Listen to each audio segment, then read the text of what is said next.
What are the challenges about this job that attracted you to come to Prenton Park? Well, the obvious challenges of managing any football club. I wanted to manage, but I'm very privileged to manage a club that have done very well over the years. Obviously got relegated last year, but a club that can go forward, definitely go forward, and I don't see them being a team that should be in League Two. So, it's a real challenge for myself and working with everyone at the club to move this club forward and have some success.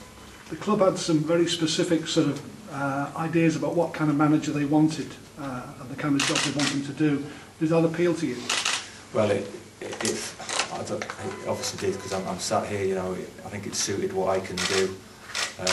Jeremy spoke about somebody who could, work with young players and develop players, and obviously as well win football matches. So the last few years I've worked with a group of young players that we've got players into the first team at Exeter who are doing quite well. We ended up getting eight of the homegrown players into the team. So that's something where we want to go on the long term. But short term, it's about the club being at the top end of the league this year and having a team that can, people around the club can be proud of and win football matches. Is this the kind of job that you've been looking to get yourself into for a few years now?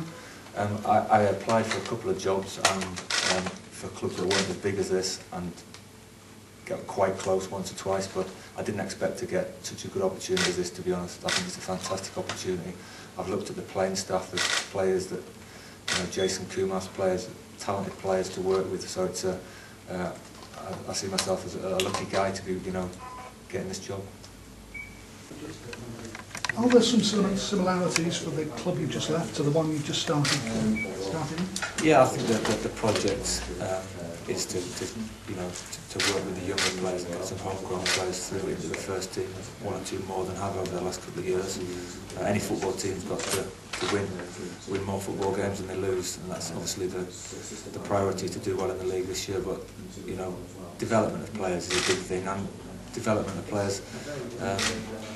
Like we were just talking about, I played till I was 37, 38, and I think you can still develop your game. In your 30s, you're still learning. Nobody knows it all, that's for sure. And there's parts of your game, okay, your game might change, but you can certainly develop your game. So I'm keen to improve all players, the whole playing staff at the club, not just the younger players. I gather that's your remit, isn't it? Right from top to bottom, isn't it? Absolutely, yeah. I was asked whether I thought I could improve the playing squad, not just the younger players, which is something obviously I enjoy, and I've been doing at Exeter, but I have a good relationship with senior players. I get on well with them, and I can push them and try and improve them, so I'm looking forward to working with the lads. There's already, this club has a good reputation for producing players over the years, so will you be able to sort of have some input into that process now? Yeah, I hope so. I mean, it's a long process, isn't it? Signing a player at a young age and him playing 100 games, say, for you, and then moving on to bigger and better things. But it's certainly the way forward, and it's a fantastic football area, and there's got to be so many young players in this area who are looking for an opportunity to play league football. And obviously the two bigger clubs in the area, the chances of getting into their sort of first team squad is small, I would say. So I think Tranmere, for a talented young local player, is a real route into a successful football career. A different route, if you're good enough, obviously you might play for a bigger, go straight with Premier League club, but it's a certain route. It's a route that I went down. I went to a League Two team, Carlisle United, and I started playing for them when I was 17.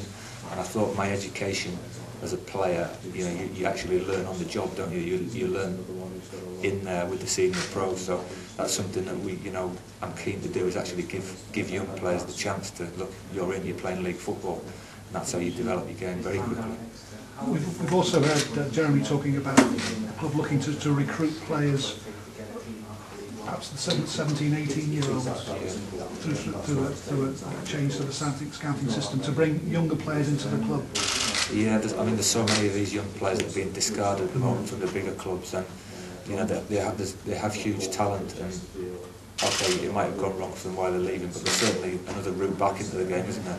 And like I say, there's so many of these. If you look, I see lists of players leaving the biggest clubs, and you know, it can't be the end for those players, can it? It can't be. It shouldn't be the end when you release them or be the club. And I think this club's ideal. The location, you know, if we can get a group of coaches, and I think we've got a fantastic group of coaches at the club who've got a lot of experience in developing players. So if we can, you know, pull our talents together with the work hard, I'm sure we can develop players. Because those, I mean, kids at Premier League clubs, there isn't much room for late developers, is there? There's not. You don't seem to get much time, do you? That was one thing I was keen to say to Jeremy, is that sometimes at the club, you know, you might need to give a player another year just for him to develop. And I've worked with players that at first I didn't think these players were quite going to be good enough, and then they had this sudden, you know, couple of good months where they're right into the first team and doing well, and then they moved on, and it sort of happened very late for them. So I think you do need to be patient with player development, especially now. I think now, like I spoke about myself getting in the first team at 17, I think because of there being so many more players around, it may be, you know, it might be sort of 19 and 20 by the time people are getting in the first team. So if we can be patient with these players, I think the club will, you know, reap the benefits. From your own part, I mean, with the aspects of the job at Exeter that were very much along those lines, developing players that could push into the first team.